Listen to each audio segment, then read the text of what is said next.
You have heard of Pandora's box, the container that, once opened, let every evil loose upon the world. It is one of the most famous images in all of mythology. But almost everything most people know about it is slightly wrong. For one thing, it was never a box at all. The original was a great jar.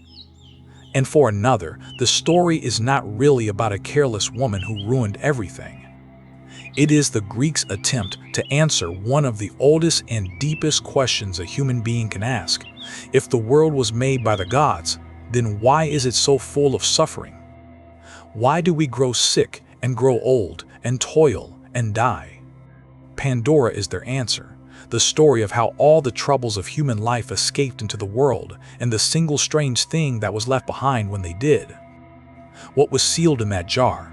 And why was one thing kept inside when all the rest flew out? That is the question at the heart of this story.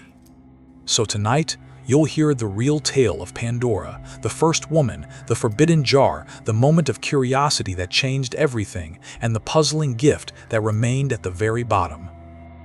If you enjoy these stories, take a moment to subscribe.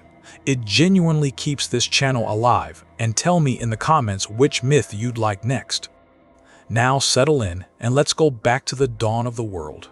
To understand Pandora, you first have to understand why the gods were angry with mankind in the first place, and for that, we have to go back to the Titan Prometheus. In the early days of the world, Prometheus was the great friend and benefactor of humanity. Human beings then were weak and cold and helpless, living without the comforts that could lift them above the animals. And Prometheus, taking pity on them, did something forbidden. He stole fire from the gods and gave it to mankind. Fire was everything. With it, humans could warm themselves, cook their food, forge metal, and light the darkness. It was the foundation of civilization itself, the spark that would let humanity rise. But fire had belonged to the gods, and Zeus, the king of the gods, had not wanted mortals to have it. When he saw that Prometheus had stolen it and given it away, his anger was terrible.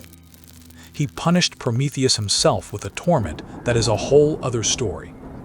But Zeus was not satisfied with punishing the Titan alone. He wanted to punish the creatures who had benefited from the theft, humanity itself.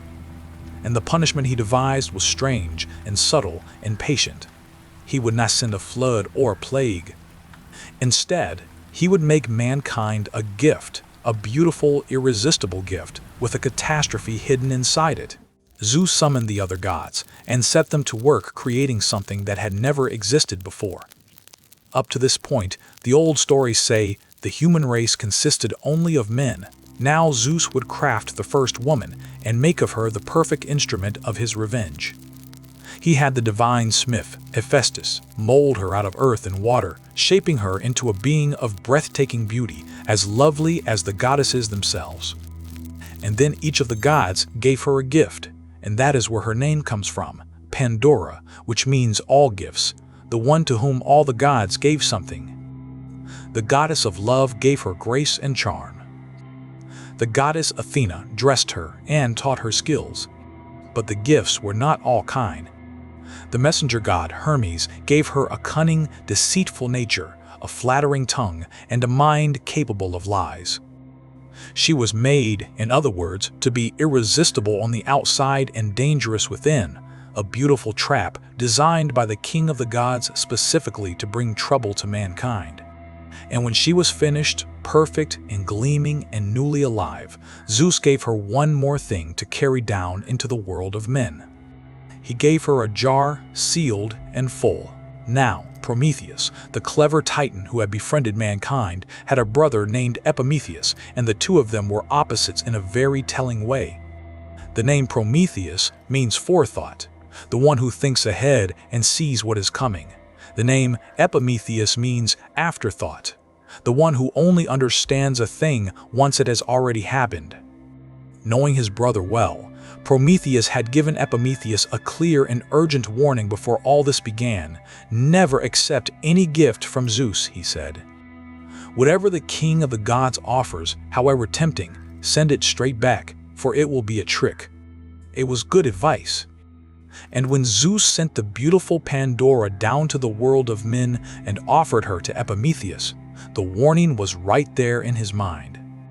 But Pandora was the most beautiful being that had ever existed, crafted by the gods precisely to be irresistible, and Epimetheus, true to his name, forgot his brother's warning or pushed it aside and accepted her gladly. The trap was sprung. Pandora came to live among mankind, and she brought with her the sealed jar that Zeus had given her, the jar she had been told in the strongest possible terms that she must never, ever open. And here we come to the famous jar, which, again, was a jar and not a box. The mistranslation crept in many centuries later. It was a large storage vessel of the kind the Greeks used to hold wine or grain, sealed shut, and inside it was packed everything that Zeus intended to release upon humanity. For the jar was the real heart of his revenge. Sealed within it were all the evils and hardships that did not yet exist in the world, every sickness and disease, every kind of pain and suffering, hard labor and toil, sorrow, old age, despair, and death itself. In the time before the jar, the old poet said, human beings had lived free from all of these things, in an age without illness or grief or back-breaking work. All the troubles that would ever afflict mankind were gathered together and shut up inside that single sealed vessel. And it had been placed in the keeping of Pandora, a being whom the gods had deliberately made curious, given a meddling and inquisitive nature, and then told not to look inside. It is hard not to feel that the outcome was designed from the very beginning. You do not give the key to a curious person, forbid them to use it, and then expect the door to stay shut forever. Zeus knew exactly what he was doing. For a while, Pandora resisted. But the jar sat there, sealed and silent and full of mystery, and the curiosity that the gods had built into her grew and grew until she could not bear it. What could be inside? Why was she forbidden to look? Surely one quick glance could do no harm. The temptation became overwhelming, and at last, as Zeus had always known she would, Pandora gave in. She broke the seal, and she lifted the lid of the great jar, just a little, just to peek inside. And in that instant, everything changed forever. Out of the open jar, in a great dark rush, poured all the evils that had been sealed within, sickness and pain and sorrow and toil and despair, all the countless troubles of human existence, swarming up out of the vessel like a cloud of dark moths and scattering out into the wide world. Pandora, horrified at what she had unleashed, tried to slam the lid back down, but it was far too late.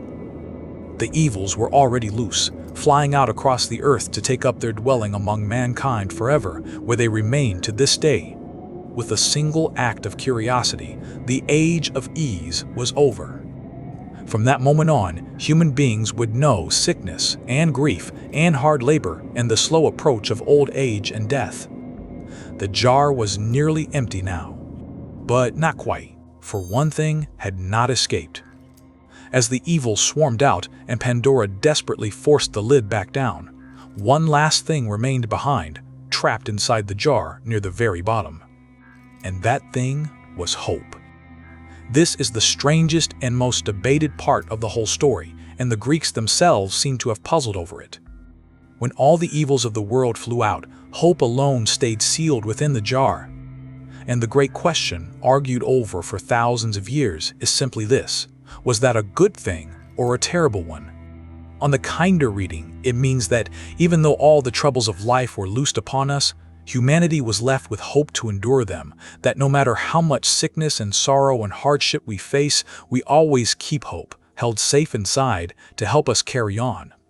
Hope is the one thing the evils could not drive out. But there is a darker reading too.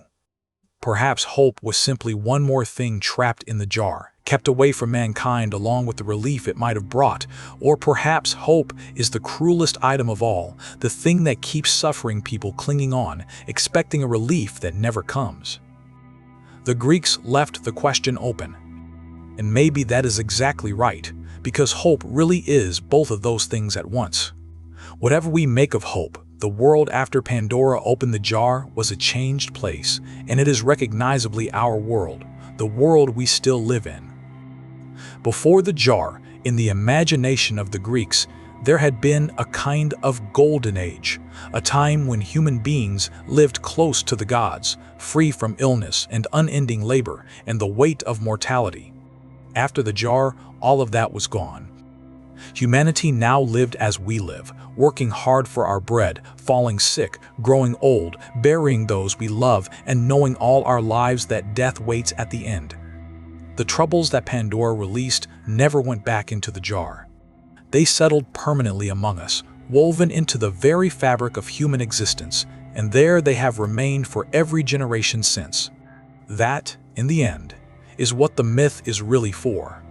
It is not a story designed to blame a woman, though the Greeks, with their own attitudes, sometimes told it that way. At its core, it is something much larger and more human, an explanation for the hardest fact of life, which is that the world is full of suffering, and always has been. Where did all our troubles come from? The ancient listener asked, and the storyteller answered, they came out of a jar, long ago, in a single irreversible moment, and the only thing we have to set against them is the hope that stayed behind.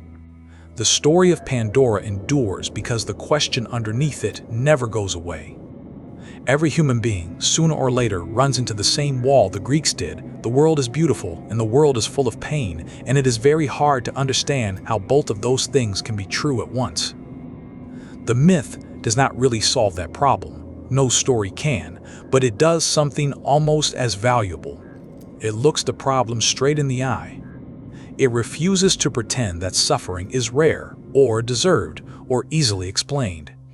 It says instead that hardship is simply part of the human inheritance, here since the beginning, and that we are all, every one of us, living in the world that came after the jar was opened. And then it leaves us with that one ambiguous gift at the bottom of the vessel. Hope, the thing that survived, the thing that may be our greatest comfort or our most persistent illusion, and is very likely both at once. It is worth remembering, the next time the phrase Pandora's box comes up, that the real story is not a simple warning about curiosity. It is one of humanity's oldest and most honest attempts to make peace with the fact of suffering, and to hold on, all the same, to the one thing left in the jar. If this is the kind of story you want more of, take a moment to subscribe and tell me in the comments which myth I should tell next. Sleep well.